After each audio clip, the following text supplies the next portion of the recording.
Jesus, às vezes ela cita Jesus em relação ao Pai, e às vezes ela cita Jesus em relação ao Pai e em relação ao Espírito. Então nós encontramos essas três formulações aí. O que está escrito sobre Elias assim? Está escrito em 1 Coríntios 8, 6.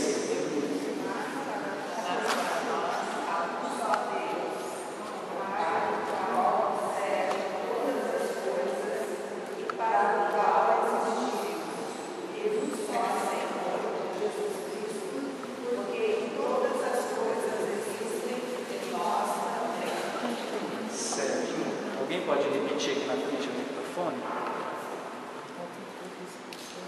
Quem pode repetir? Para quem não tem a Bíblia.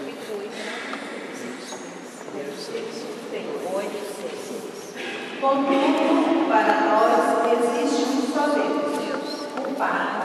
Dele tudo procede, e para ele é que existe. E há um só Senhor, Jesus Cristo, por quem tudo existe, em meio do qual também nós existimos. Isso. Então a gente tem aí uma fórmula que é considerada a mais antiga fórmula que se aproxima de uma profissão de fé. Esse texto da carta aos Coríntios é considerado o mais antigo. E ele faz duas afirmações importantes. Então nós cremos em um só Deus e no seu Filho, Jesus Cristo, o Senhor. Então daí a gente, de quem procede todas as coisas, inclusive da qual nós existimos. Então a gente começa a ter aí já o nascimento daquilo que posteriormente será considerado a nossa profissão de fé.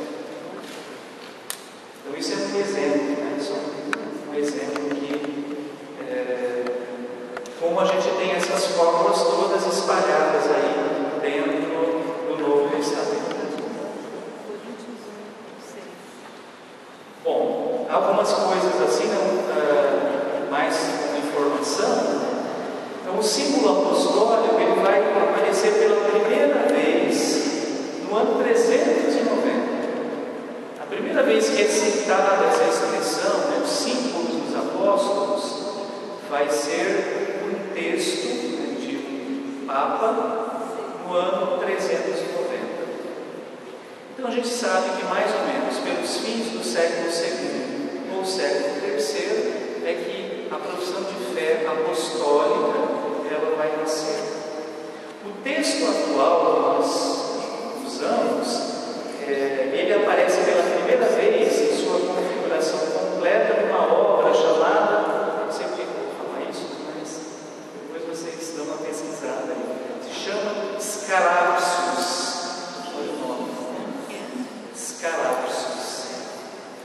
S-C-A-R-A-P-S-S.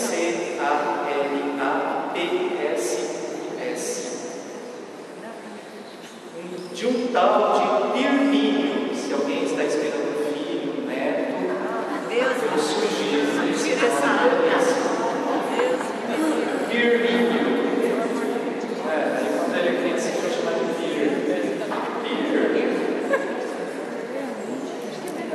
de origem provavelmente espanhola, entre os anos 710 e 724. Bom, então só para a gente saber quando é que nós vamos ter a primeira formulação completa? Esse ano aí. Depois, o próprio catecismo vai dizer que esse símbolo apostólico ele recebe principalmente força, não é porque os apóstolos compuseram ou porque ele brota da fé apostólica, né, ou da experiência apostólica que eles fizeram de Jesus, mas porque esse símbolo que foi se formando, ele era utilizado principalmente na igreja de Roma. Então, vocês sabem que as igrejas tinham mais autonomia num passado, né, distante. Elas tinham mais autonomia. Por exemplo, nós tínhamos várias liturgias diferentes. Algumas delas permanecem até hoje, né? As famílias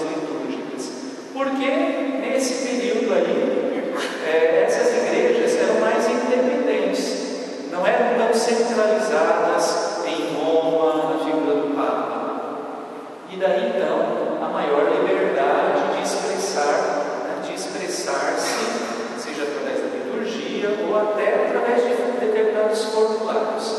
Acontece que, assim como para algumas práticas nossas, em relação, por exemplo, hoje nem tanto quanto alguns anos atrás, mas tudo que acontecia nos Estados Unidos virava moda no Brasil, Então eles ditavam os caminhos, a cultura, as músicas, as roupas, tudo que a gente usava vinha primeiro de lá, era referência.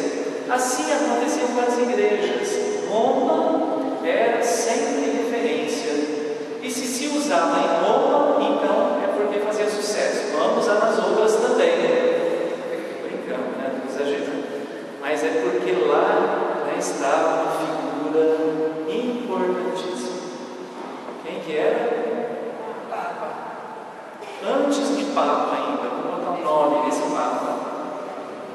Quem morou lá? Quem foi o primeiro que se chamava assim? Pedro. Porque Pedro esteve.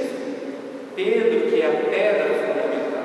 Então, uma vez que a igreja de Roma adotava alguma coisa, acabava se tornando norma, porque ela, por causa da presença de Pedro, normatizava a vida das outras igrejas também. Daí que a liturgia que prevaleceu foi a liturgia romana, inclusive para nós, e inclusive o creio, aquele que prevaleceu no meio de todas essas fórmulas que, embora de redação às vezes diferente, mantinham as mesmas verdades. A que prevaleceu foi aquela que era utilizada na igreja romana.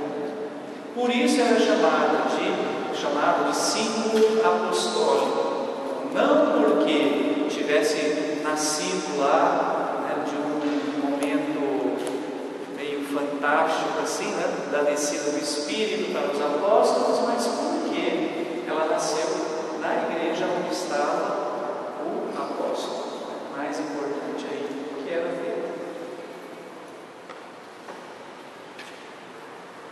Bom, dessa parte eu acho que já está bom. Algumas dessas informações vocês vão encontrar no Catecismo da Igreja.